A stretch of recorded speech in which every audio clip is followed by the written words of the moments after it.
Welcome back to the deep dive. So, if you've ever sort of wondered what rules govern, every single living thing on this planet, From a microbe to a whole forest. exactly, then you are in the right place. Today, we're doing a really fast but thorough deep dive into the foundational mechanics of life itself. We're talking about energy flow and chemical cycling in ecosystems. It sounds complex, but we're going to strip it down. That's right. Our mission here is to look at an ecosystem, which is really just all the organisms in one area, plus the non-living stuff they interact with, and uncover the basic physics that makes it all work. We're talking about like the laws of thermodynamics, but for the entire planet, We are. And the most important concept, the one you have to get right from the start, is this core rule. which is Energy flows, but chemicals cycle. okay, that feels like the key to everything. Energy flows, chemical cycle. Let's break that down. Well, energy, which almost always comes from sunlight, is basically a one-way street. It comes in, gets used. And then it's gone. It's eventually lost as unusable heat. That's the second law of thermodynamics right there. Every energy conversion is inefficient. You always need more coming in. So we need a constant supply from the sun because we're always losing it. But matter, the actual atoms, carbon, nitrogen, that's a different story. A completely different story. That's where the law of conservation of mass comes in. Right. Those elements are recycled. Over and over again. Exactly. Between the living or biotic parts and the non-living abiotic parts. They change form, but they don't really leave the system. And the players moving all this stuff around are organized into what we call trophic levels, At the very bottom, you have your autotrophs. the primary producers, the ones fixing all that energy from the sun. Right. Then you move up to the heterotrophs, the consumers, Herbivores, carnivores. your primary, secondary, and tertiary consumers. But we can't forget the real heroes of the cycling part. The decomposers. The decomposers, mostly prokaryotes and fungi. They live off detritus. Which is just non-living organic matter, right? Dead stuff. Exactly. And they are absolutely vital for breaking it all down and returning those inorganic nutrients back to the producers so the whole cycle can start again. Okay, that's a great overview. Let's focus on just the energy side first. Yeah. How do we figure out the energy budget for an ecosystem? It all starts with primary production. That's the amount of light energy converted to chemical energy by those autotrophs. So that number sets the spending limit for the whole system. It is the absolute spending limit. And here's the part that always surprises people. The process is incredibly inefficient. It's shocking, isn't it? Only about half the sunlight even reaches photosynthetic organisms. And of that, only about 1% gets converted into chemical energy. 1%. It sounds tiny, but I guess on a global scale. It's still massive, about 150 billion metric tons of organic material a year. Okay, so how do we track that energy? You mentioned some specific terms. We do, and a financial analogy works really well here. Let's start with gross primary production, or GPP. GPP, what's that? Think of it as your gross pay. It's the total amount of energy the producers convert before any deductions. But the producers have their own expenses, right? They have to live, too. Exactly. They burn some of that energy for their own cellular respiration. We call that R sub A, for autotrophic respiration. So if you take the gross pay, the GPP, and subtract their expenses, R sub A, what's left? What's left is the net primary production, I know, NPP. that's the take-home pay. That is a take-home pay. It's the new biomass that's actually available for all the consumers to eat. So NPP equals GPP minus R sub A. That makes perfect sense. But I know ecologists use a third term, net ecosystem production, or NEP. Why do we need another one? That is an excellent question because NEP is hugely important for understanding climate change. Okay. So NPP only subtracts the respiration of the producers. NEP, on the other hand, subtracts the total respiration of all organisms in the ecosystem. So producers, consumers, and the decomposers. All of them. All of them. We call that R sub T for total respiration. So NEP is GPP minus R sub T. Ah, so NEP is really about the whole system's balance sheet. Is it gaining or losing mass overall? Exactly. If NEP is positive, the ecosystem is gaining more carbon than it's losing.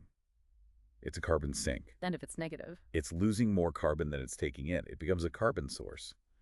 That's why NEP is the metric we watch so closely. So let's look at what limits that production. In the water, light is an obvious factor.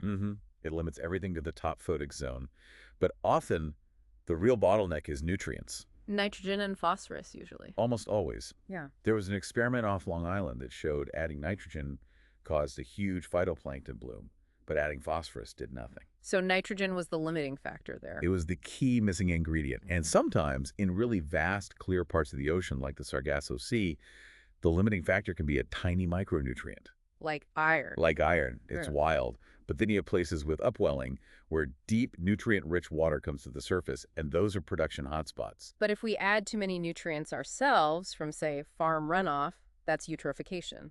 And that's a disaster. You get these massive algal blooms, they die, the decomposers go to work, use up all the oxygen, and you get a dead zone. And on land, what are the limits there? On a large scale, it's temperature and moisture. That's why the warm, wet, tropical rainforests are the most productive places on Earth. But on a local scale, it's often the same culprits, nitrogen or phosphorus. For sure.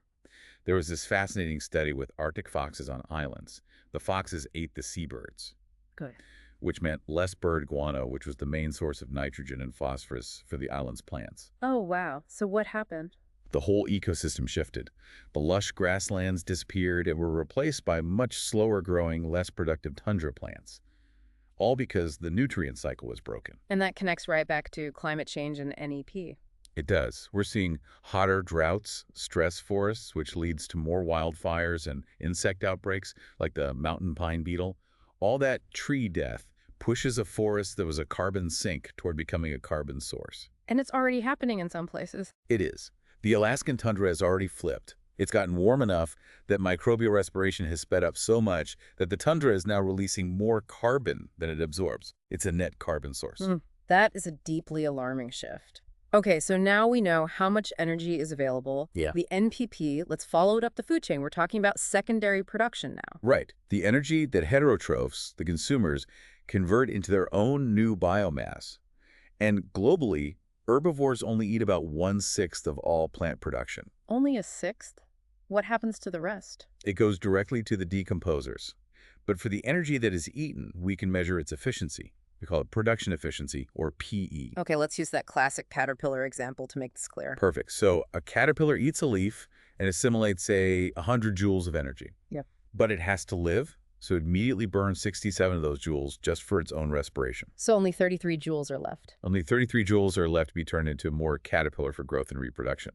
So its PE is 33%. And that's way higher than for, say, a bird or a mammal. Oh, much higher. Mhm. Birds and mammals have PEs of like 1 to 3%.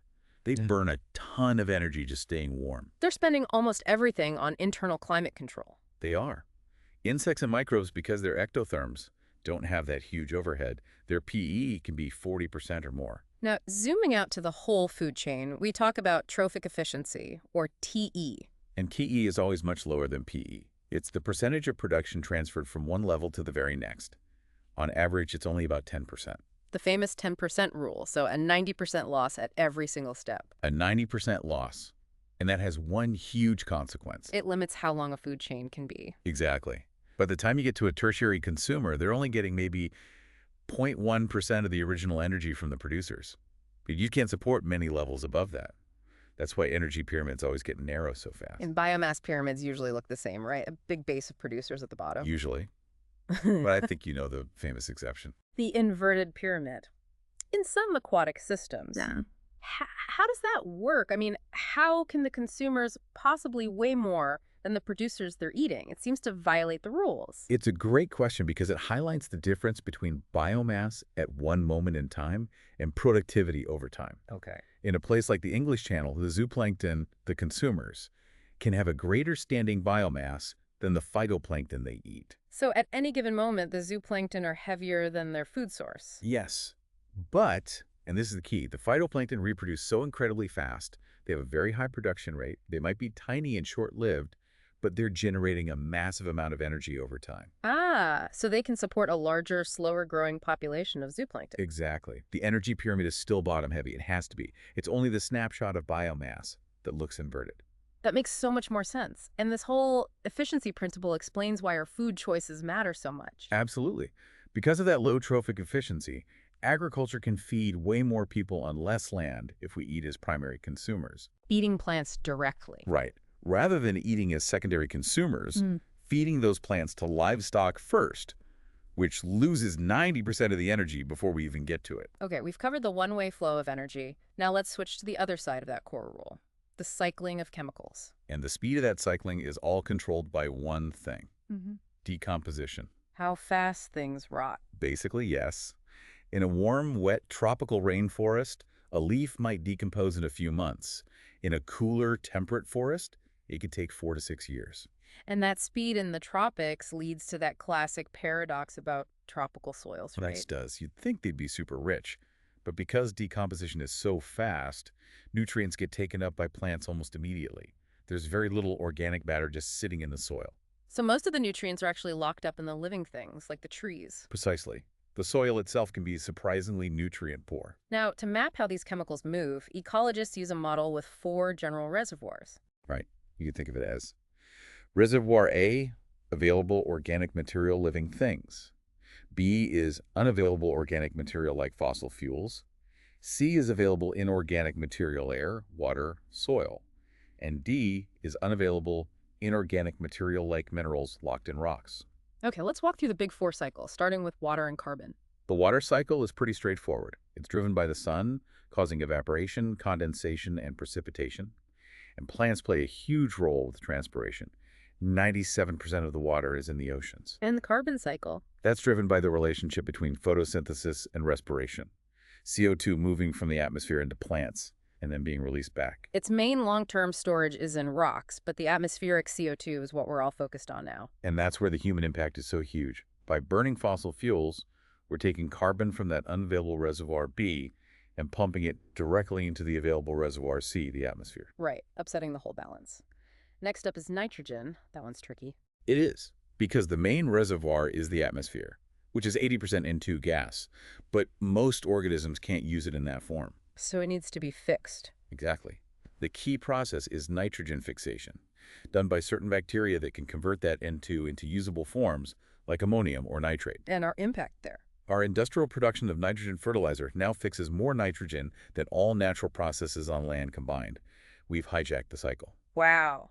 Okay, and finally, phosphorus. The phosphorus cycle is much more local. There's no major gas phase. The main reservoir is sedimentary rock, and it's released very slowly by weathering. To really see how vital plants are in controlling these cycles, we have to talk about the Hubbard Brook experiment. The classic study. They clear-cut an entire watershed, left the dead stuff to rot, and then measured what came out in the stream water compared to an untouched forest next to it. And what did they find? Well, first, water runoff increased by 30 to 40%. That showed how much water the trees were holding and transpiring. But the jaw-dropping result was the nitrate concentration. What happened? In the creek draining the clear-cut area, it increased 60-fold. 60-fold! That is unbelievable. It's definitive proof. The intact plant community, the root systems, they act like a sponge, holding on to those essential nutrients and keeping the ecosystem from just leaking them away. The biotic community is essential for the health of the abiotic cycle. You couldn't say it better. And understanding just how fragile that link is brings us to the practical side of all this: restoration ecology. Right. This is the field that tries to speed up the recovery of ecosystems we've degraded. The whole idea is that the damage is, at least in part, reversible. And it can involve physical work, like reshaping a landscape after mining. It can. But a lot of it involves biological techniques. One is bioremediation. Using life to clean up our messes. Pretty much. Using organisms to remove harmful substances, like bacteria that can take soluble uranium out of groundwater by converting it to an insoluble form. And the other technique is biological augmentation. Which is the opposite. You're using organisms to add essential materials that are missing. Like planting nitrogen-fixing plants on old mining land. Exactly. Or adding mycorrhizal fungi to the soil to help new plants get phosphorus. Every one of these successful projects relies on understanding the energy budgets and the chemical cycles we've been talking about. So we started with the basic laws of physics, saw how that limits life through NPP and trophic levels, and then mapped the cycling of the elements themselves. And we saw just how sensitive those cycles are to disturbance, like at Hubbard Brook. As we wrap up this deep dive, that connection between ecosystem health and climate really leaves us with a critical question for you to think about. It does. If our activities, through drought, insects, and just general warming, keep pushing these huge historic carbon sinks, like our forests and tundras, over the edge, pushing them from being carbon sinks into becoming carbon sources. then we're not just fighting our own emissions anymore. The biosphere itself starts to accelerate the warming trend. What happens then? What are those nonlinear, cascading global implications? That is the ultimate challenge that ecosystem ecology is trying to figure out.